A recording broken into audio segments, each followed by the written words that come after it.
You might ask yourself, what possible health benefits could an illegal plant have? The answer is starting to become more clear. It begins with something that each and every one of us has. It's something called the endocannabinoid system. We think of marijuana as this violent, unnatural intrusion on human biology. It's not. We are built with all kinds of receptors for cannabis. Cannabis mimics endogenous chemicals that we already produce in the body called endocannabinoids. That's why we have receptors that pretty well fit cannabis. Cannabinoids, are these 20 carbon molecules that we produce, the plant produces. There's over 100 of them in the plant, and these two systems work together to regulate cell cluster, cell, and intracellular functions. All the cannabinoids do is help cells function. They don't care what the cell does. They don't care if it's contracting, secreting thyroid, synthesizing this, remodeling bone. It doesn't matter. Just they're doing something, and they do it a little more effectively. Western medicine has never seen a substance like this.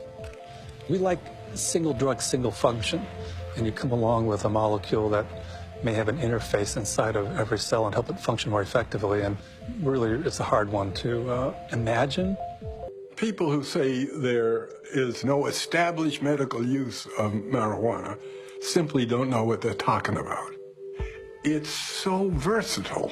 Seems every day when I open up the news, there's another report on cannabinoids having some type of medical utility. Control of muscle spasticity, multiple sclerosis, Glaucoma, colitis, Nausea, pain, migraine headaches.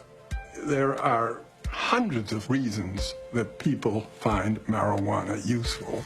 That's why I look so good after 41 years in the game. It is the most non-toxic medicine I have ever encountered. Once it's free of the prohibition tariff, it's going to be much less expensive than the pharmaceutical products which it will replace.